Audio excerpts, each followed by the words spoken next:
Hello, and welcome to Wicked Wednesdays, your weekly podcast on sex and sexuality with an emphasis on BDSM, kink, and poly relationships. I am your host, WickedFellow, and this week I'm answering a viewer's question on how to know if you're a submissive, and also how I can tell if someone is submissive, or one can tell if someone is a submissive. Before we get started, I want to welcome our newest Patreon, EM. Thank you very much for your support. I'm really striving to produce a professional level podcast and videocast, and obviously I'm a long way from that. It's very difficult because I have to balance, living a regular life, working, getting stuff done, and also the surprising amount of time it takes to produce podcasts like this, handle all the fan correspondence, do the Patreon stuff, and I enjoy that very much, but it's hard for me because I can't place that ahead of paying work, for example. It'd be very nice if this was all I had to do, but it's far from all I have to do. So you Patreon subscribers especially, you guys are so amazing to me because even that little bit of support really helps make this keep going and makes it worthwhile. Gives me a good reason to get down here. So thank you guys very much. If you would like to become a Patreon, head to wickedfellow.com. That's our website. You can find all of our links there, the YouTube page, podcast page. All of those things are hosted there, as well as there are direct links if you want to contact me. The social media sites are there as well, Instagram, Twitter, etc. Earlier this week, or I guess it was last week, Pornhub's main Instagram page got taken down. I don't know if they've put that back up yet. Of course, all of the social media sites, with the exception of Twitter, have been extremely intolerant of any kind of adult creation. So it always kind of surprised me that Instagram was allowing Pornhub to have a verified account because we all know what they do. For example, if I were to link directly to an adult site, Instagram would ban my account, and that's possibly what happened before. I used to have an Instagram page that got taken down without any explanation from Instagram, but I'm assuming it's because I had a lot of connections to our Pornhub stuff, and it always surprised me because Pornhub itself has an actual site, or had an actual site on Instagram. So I don't know if that's going to be a permanent thing. Obviously, all of us in the sex worker community and the pro-porn community, we're doing our best to stay within the guidelines, or at least most of us are. But yeah, those social networking is very valuable to us. It helps us with outreach and advertising and all that kind of thing. And all of the social media companies are very hesitant to allow any kind of adult content, even though they know it sells and they push it very hard. All the fitness girls on my Instagram feed, whom I'm very appreciative of, and I follow their pages religiously, there's a reason they're so popular, right? Sex sells. So obviously, we want to have some kind of barrier to little kids seeing things that they shouldn't see. To me, that seems like something they can handle with age verification and such, rather than trying to Disneyfy the entire internet, because you cannot. And any determined kid can get past a lot of this stuff. So the responsibility lies with parents who don't want their kids to see this kind of stuff. Not necessarily us content creators who are doing our best to follow the rules. And I never post anything to Instagram that's even remotely something that shouldn't be seen by all. But there's a possibility, as always, that will get taken down again. So if you're a listener or you're a subscriber, you're someone that wants to keep in touch with what goes on with our studio, note down wickedfellow.com, because that's my site. I own it. And so I'm not worried about it getting taken down, at least for now. But our Instagram page could go away tomorrow. Twitter could change its policies tomorrow. You never know. So that's why, for me, it was important to have our own site. If you're a content creator of any kind, it's worth the investment to set up a website. It's fairly expensive. We're talking a few $100s a year to maintain a site. But, losing contact with all of your fans can be devastating, as we found out a couple of years ago. So yeah, just getting that message out there. Bookmark our site, or at least write it down somewhere. If suddenly our Instagram site disappears, you know why. It's because Instagram may be moving towards a much more strict policy on any kind of adult content. And of course, we are adult content creators, and you don't have to dig too deeply in our links to find adult sites. And that's just how it goes. So with that unpleasantness out of the way, I had a question sent to me recently, and it's very indicative of questions I frequently get, so this one is a good jumping off point for this topic. And they write, I've come across your channel and I find it very interesting. In a podcast, you said that you know when you meet someone if they are submissive. How do you know? Also, I feel that I have a tendency towards submissiveness, and I enjoy some sub aspects in bed for sure. How do I know that I am a sub? Well, I will do my best to answer that. I have talked about this in other episodes, specifically the BDSM 101 episodes on what is a sub and what's it like to be a sub, what is a dom, what is it like to be a dom. But they were a while ago. And this is something that I think a lot of people may struggle with as they're entering into their BDSM space and they're entering into the world of BDSM. It seems very clear-cut and hierarchical as to who's who does what, who's in charge, who takes orders, etc. And for a lot of people, I think there's no question. It never occurs to them to question who they are. They just know. But I'm aware that that's not a very good answer for someone who is questioning whether or not they're a submissive, whether or not they are a dominant. And there's kind of two avenues there. One is they may be switchy. And we've talked about switches before, but I want to reiterate, what is the switch persona? How does that work? And a switch is someone that has both submissive and dominant tendencies.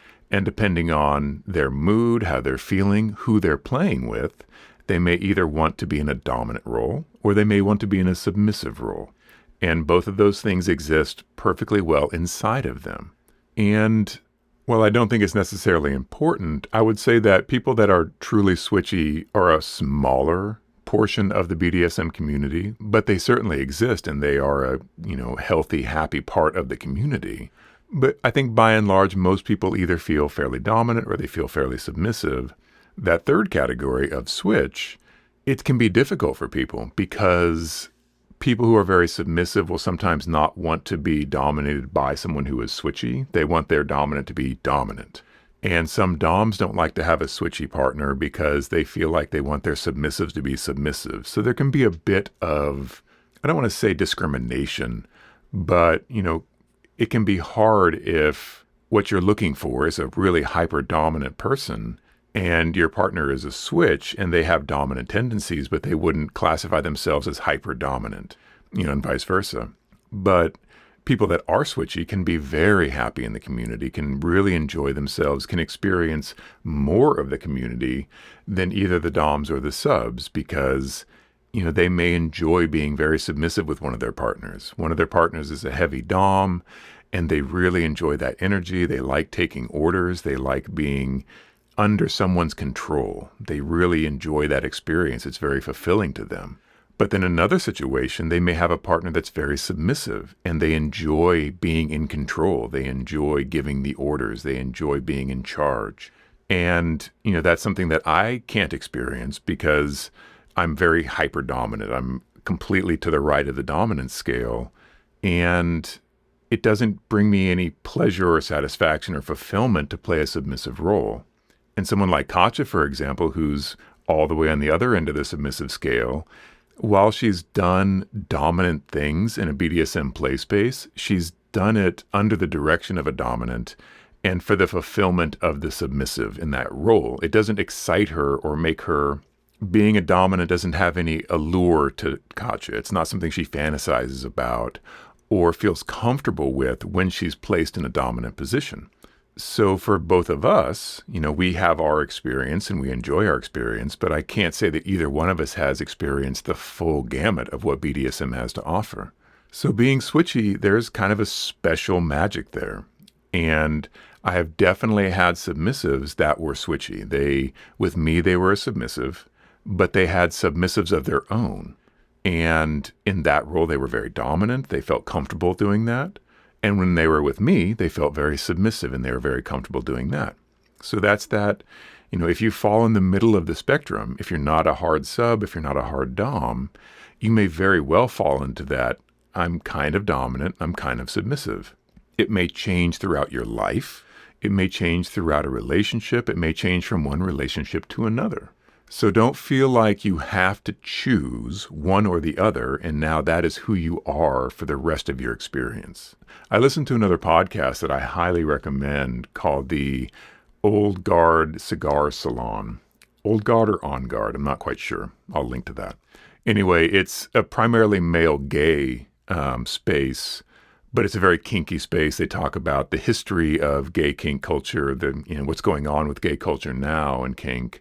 And a lot of those guys are very switchy. Not all of them, obviously, but there are some that they've lived both lives. And for them, it was almost a progression. When they were younger, they were in the submissive role. And as they got older, they became more dominant, and they tended to be in a dominant role, though they still enjoy doing both. And that is something that I want to dedicate an episode. Specifically, Katya and I were listening to one of their episodes, and we had an amazing conversation between the two of us about what they were talking about. And I think that we will go through and pull clips from that episode and talk about our experience in the primarily straight BDSM scene and their experience in the primarily gay BDSM scene. And while there's a lot of overlap, obviously, there are some very strong differences, especially when it comes to a progression from being submissive to being dominant. That's not so strong in the straight BDSM community as it seems to be in the gay BDSM community. But we'll get into that later. I wanted to use that as an illustration point of it might change for you. You may feel submissive now, but that doesn't mean in the future you might take on more dominant traits, and vice versa. I imagine it's entirely possible for someone that is very dominant to enter into a relationship where they start to feel submissive. I can't speak to that from my experience, but people are people, and there's so many infinite variations of relationships that I can easily imagine that happening. So on the question of, am I a sub, am I a dom? The first thing I want to lay out is you don't have to be one or the other. There's no rule that says you can only be a dominant, only be a submissive. You might play in both worlds. If you are submissive, there's certain things that will appeal to you, I believe. The idea of someone else taking control, the idea of someone else being in charge of you, the idea of being told what to do, that kind of thing. If those fantasies intrigue you, it's very likely you're on the submissive side of that scale. If you're a very dominant person, I don't feel like those fantasies would really play for you. If someone said, how would you like me to tie you up and tell you what to do and control you? If you're a dominant, your reaction is, I don't think I would enjoy that. That does not spark anything sexy or fun to me. So that's kind of on the most coarse level, if you fantasize about BDSM, if you fantasize about power exchange, what do you fantasize about doing? And that's a very good indicator of who you are on that sub-dom scale. There are surveys you can take. There's a lot of surveys I've seen, actually. I haven't done enough research into any one of them to say this is a good one or this is a bad one. But like all online surveys you take, obviously there's a gray area, a grain of salt you need to take with those. But I think they're fairly accurate from the ones that I've seen of people. When they send me their BDSM survey and it says that they're 89% submissive, it's not a surprise to me based on how I interact with them, what I know about them, how I understand their likes and dislikes. So I imagine they're fairly accurate. And they will ask you questions like, would you rather spank someone or would you rather be spanked? And obviously you can see through that question to know what they're asking. But they will ask you questions that may not be quite so on the nose, that will give you some more information about the kind of submissive you are or the kind of dominant you are. So yeah, that's another thing you can do is if you do have a lot of curiosity as to am I a sub, am I a dom, take one of those surveys, see what your results are, understand that it's an online survey you're taking for free. So if it says something that doesn't feel right to you and seems completely inaccurate, it probably isn't accurate. The very trite answer to am I a dom or a sub is if you're asking that question, you're a submissive. And I know that's not 100% true because I have met people who were dominant but needed to discover their dominance. They had been raised in situations that did not allow them the assertiveness and the control, and they had always been told to be nice and play along, and this is how you do.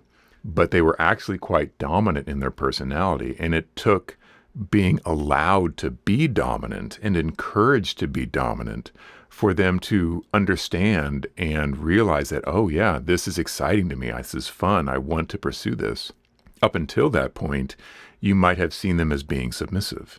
So it's not 100% true to say if you're asking that question, you're submissive. I'd say it's 80% true. I feel like dominant people tend to know that they're dominant without a lot of question. Submissive people will tend to question that more and tend to wonder about their submission. In that question is the answer. If you're wondering about whether you're a dom or a sub, you're probably a submissive, which is beautiful and fine and good. I'm not in any way saying that that's a negative thing. But what we see as being dominant, one of the characteristics of a dominant person is decisiveness. So if you're undecided on whether or not you're a dom or a sub, that's fairly indicative of you being a sub, because subs are not as decisive in general. They're not as assertive in general. They tend to question more. They tend to wonder more. Dominants, right or wrong, tend to be very sure about their decisions. This is why, as I've often said, a group of dominants doesn't tend to make a very cohesive team, doesn't make a very smooth running machine, for example. On a side note, Katya and I have been watching some outdoor adventure videos and getting into this whole backpacking thing that we're into. And we're watching a documentary on a mountain climbing disaster. And I realized very quickly that one of the problems that these mountain climbing teams have is you have a lot of very driven type A dominant people trying to form a team. And that can be very difficult. And as I'm watching this documentary, I'm saying, dominant, dominant, dominant, dominant, dominant. No wonder they're having trouble, because it is very hard as a type A driven, hard right dominant person to subject yourself to somebody else's leadership. You have to really respect that person. That person has to have shown you beyond the shadow of a doubt that they are competent and capable of leading you. And even then, it's very hard for a dominant person to follow the direction of somebody else. That's just not who we are. So it was not surprising to me that this team came to grief because of indecision. And it wasn't because no one on the team could make a decision. It's because everyone on the team had made a decision and was unwilling to back away from it. They felt like they knew best, and that was the way to go. And when you have 12 people on one team that all think that they know best, really bad stuff can happen. In this case, it resulted in the death of 11 people. So I want to reiterate from me that I think that submissive people, by and large, are more valuable to society than dominant people are. So don't ever take anything that I say as being denigrating towards submissive people. If I say that a submissive person is indecisive, that's a character trait. That's not me saying something bad about them. Right? I love submissives. I value submissives. I cherish submissive people because I'm a dominant. And being a dominant, I know that if you get 10 type A people in a room, nothing's going to get done. But one type A person and 9 type B or subordinate type people, you can get a lot done. You can build a pyramid. So I feel that was a tangent, but it's an illustrative tangent of one of the crucial differences between dominant people being very assertive and submissive people being a bit more indecisive, and therefore they make a good team when they're put together. I think the same problem might have happened with a bunch of submissive people, for example. No one being able to make a hard decision and wanting to defer to the person next to them, that could also lead to disaster. So you do need to have a mix, a ratio. And that ratio is about 1 to 10, hopefully. So wondering whether you're a submissive or you're a dominant, you can take a survey, and that might help influence your decision, give you some insight on your submissive traits or your dominant traits. Don't rule out the possibility that you are a switch, that you might have dominant and submissive tendencies. And based on the relationship you're in, one of those will take the forefront, and it will happen pretty naturally. And that falls into the second part of their question, which was, I had mentioned that when I met somebody, I knew almost instantly whether or not they were submissive. And I've thought a lot about how to answer this question. The most basic answer is I just know. The same way that I might know their gender. 99% of the time, it's very easy to say man, woman, child, And occasionally, someone is more androgynous. They may make you wonder for a second, is that a man or a woman? Which is perfectly fine. But by and large, you know instantly. But if you were to be asked, how do you know? You could go with the most coarse things. Well, the person's wearing clothing usually associated with women, or the person's wearing clothing usually associated with men. They have a beard or they don't have a beard. They have female sexual characteristics or male sexual characteristics, but you don't think about those things when you look at them. You make that decision instantaneously without thinking about it, and you just know. And that is very much for me, when I meet somebody, I just know instantly whether they're dominant or submissive. It's nothing mystical. It is probably a lifetime of observation and experience with people. I've met so many people, I've known so many people intimately, that there are certain characteristics that I don't think about that are very obvious and present to me when I meet somebody that lets me know very quickly, is this a dom or a submissive person? It's not that important, I should point out, just like someone's gender is not that important, or it shouldn't be. How you interact with someone should not be based on whether they're a dom or a sub. It should not be based on whether they're a man or a woman. It should be based on meeting them on level ground and understanding who they are. If they end up being an asshole, you may treat them as such. If they end up being a nice person, you should treat them as such. But at that beginning, it should be neutral. You should approach them as equals, as peers, on a neutral level. Even if you look at them and you see them from a mile away and think, okay, that's a submissive person. Great. But you're not their dominant, so it is not up to you to take control of the situation. And in my episode on how to be a dom without being an asshole, that was a crucial part of it, was understand that, yes, you may be a very dominant person, but when you meet a submissive person, you do not have license to be dominant over them unless they give it to you. So when you meet a submissive person, it's a requirement that you treat them as a peer, even if you feel that dominant energy over them. So when I meet a person and I judge that they are submissive, it doesn't change how I interact with them. I don't start giving them orders. I don't start expecting them to follow my commands because they're not my submissive. I'm going to treat them like a human being. But my interaction with them will, of course, be influenced by how I perceive them. I would love to say that I talk to men the same way I talk to women, but I really don't. And I don't feel like you have to. I think you should approach each individual person in your life as an individual person.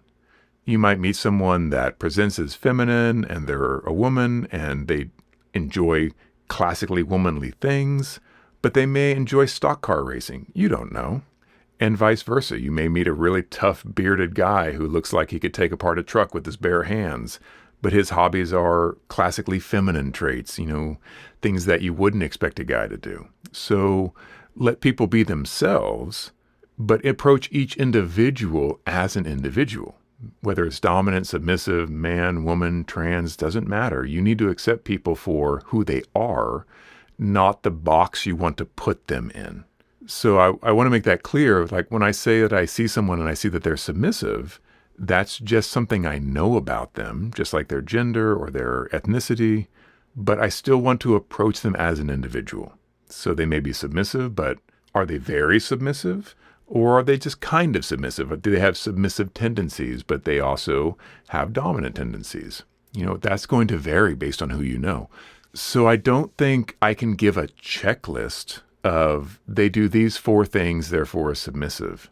It comes across in their posture. It comes across in how they address you. It comes across in how they hold themselves. It comes across in so many little, tiny, almost imperceptible micro-expression type features of them. But it's not one particular thing, The largest possible gesture of being submissive would be to kneel down and put their head at your feet.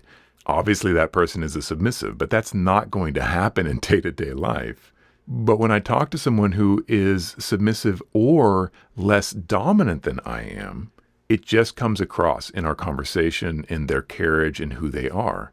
In the exact same manner, I know if I'm talking to someone who's very dominant.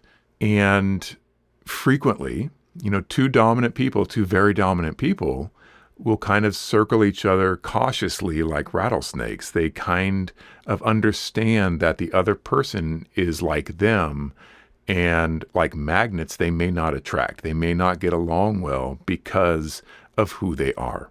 Dominants don't tend to hang out with dominants, or at least not dominants that are the same level of dominant that they are. So if you have a group of friends, as I've mentioned before, it kind of naturally sorts itself out, and there becomes a natural order of hierarchy.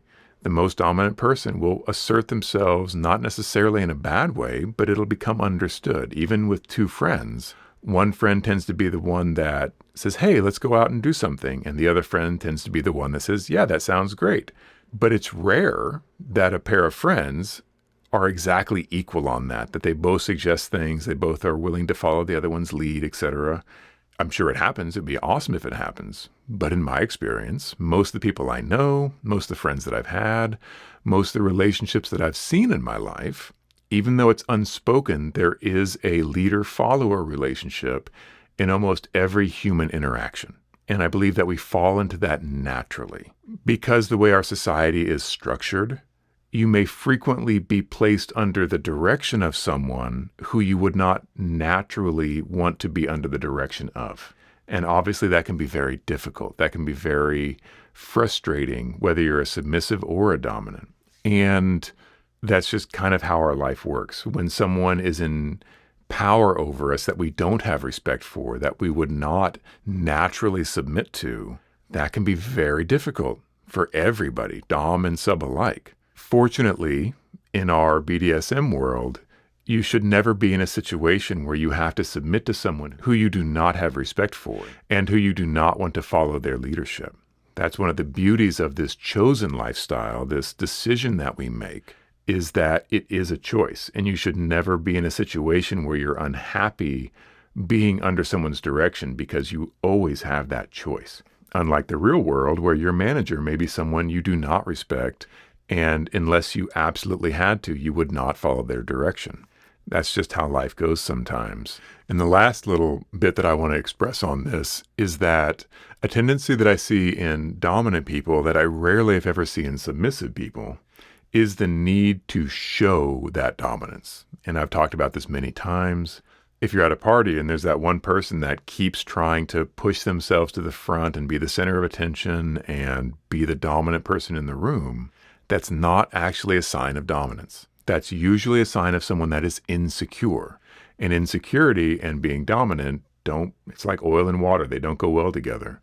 So that person that's constantly pushing themselves forward, that's constantly seeking attention, constantly trying to dominate the conversation or the people around them, I don't see that person as dominant. And my initial thought to them would be, they may be on the dominant side of the spectrum, but there's a lot of insecurity. They're not very comfortable with who they are. They need to show everybody around them how dominant they are. And the truly dominant people that I know, the hard doms, the people that are confident and capable and secure in themselves, never feel the need to show everybody around them how dominant they are. I don't know if there's a corresponding phenomenon with submissives where someone feels like they need to show just how submissive they are. Maybe.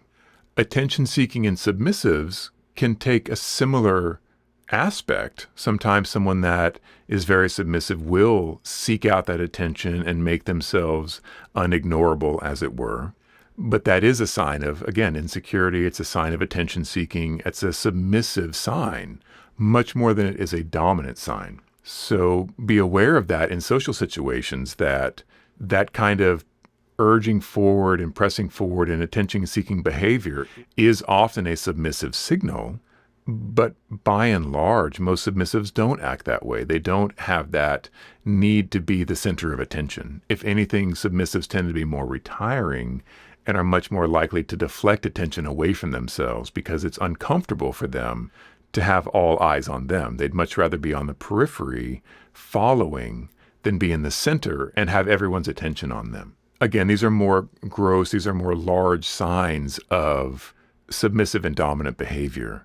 When I say that I can see a dominant person or a submissive person across the room, obviously I'm not interacting with them directly. There are just things about their personality, their aspect, their carriage that just tell me. And that probably is not a very satisfying answer as to how I can tell if someone is submissive or dominant. But as much as I've thought about it, it keeps coming back to that I just know. I see these little tiny things. And when I tried to make a list of them, and I did, I realized that the list was true for both sides of the spectrum. Someone that's very quiet and aloof, that could be a sign of someone that's very dominant. That can also be a sign that someone is very submissive. So it's not just that quiet aloofness that will tell me that they are dominant or submissive.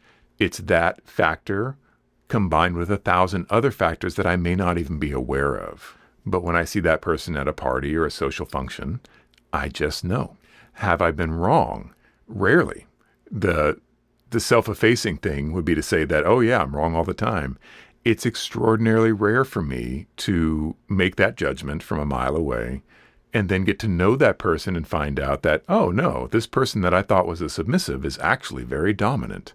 That's pretty rare. I cannot think of a time in my life where I've met somebody who surprised me once I got to know them better. Now, maybe that is confirmation bias. It certainly could be. I am a human being and I am very fallible. That much is very true. But when it comes to understanding whether someone's dominant or submissive, that's something I have locked down pretty well. And not only that, I know kind of where on the scale they are. I know if someone is right in the middle. They have submissive traits, they have dominant traits. I see that. I see the hard subs, the hard doms. It just comes across to me very quickly just by meeting them, seeing them, understanding even the tiniest fraction about them. I would say that the same is true for submissives as well. And the submissives that I've known throughout my life, and I've known many, they know a dominant person when they see one. They know a submissive person when they see one. Now, maybe that's their experience in the scene. Maybe that's them having experience with other doms and other submissives and understanding where they fall into those expected personality traits, for example. But Katja didn't have to wonder when she looked at me whether or not I was a dominant. She just knew. And she's known that with all of the partners that she's had. So it's one of those things that it could be life experience. It could be experience in the scene directly. I know that not everybody is good at reading people in general. That's not equal across all of humanity. We don't all have the ability to read somebody very quickly. And just looking at someone and understanding how their personality works without getting to know them first. Whereas for me, it's very easy. I know who they are. I know who they voted for. I know what music they listen to. It just comes across to me based on my impression of them very accurately and very quickly. If I have a superpower, that's my superpower. So I hope that answers the question as well as I can. I would encourage you to check out those BDSM 101 episodes on being a submissive, what being a submissive is all about. See if that speaks to you. I don't have those numbers memorized, but if you go to our website, WickedFellow.com, you can find all of our podcasts, and they all have at least a brief description of what's in that podcast. So it should not be very hard to find those episodes that refer to being a submissive and how to know if you're submissive. Looking forward to seeing you guys again next week. I know that I've continued to not be as regular at getting these podcasts out as I want to. I am striving to get more consistent and get these out every week and develop a backlog so that there's never any gaps. I do have that interview lined up for episode 50 that I think will be very exciting. I think it's going to be a great interview. I'm looking forward to that. Next week, I am going to try to get back to the threesomes in a kinky environment. I've been trying to get Katja and my schedule to align for quite some time, and it's just difficult. It's very important to me not to interrupt her work and her sleep, for example, to drag her down here and record. But I will get that episode out. I know that a lot of you are really excited about how threesomes work in a kinky environment, and it should be a lot of fun to talk about. As always, consent is king. Take very good care of each other, and I'll see you next week. Thank God for those viewer questions, man. Sometimes I just don't know what I'm going to talk about. It's a good question, though. Very good question. And we're done.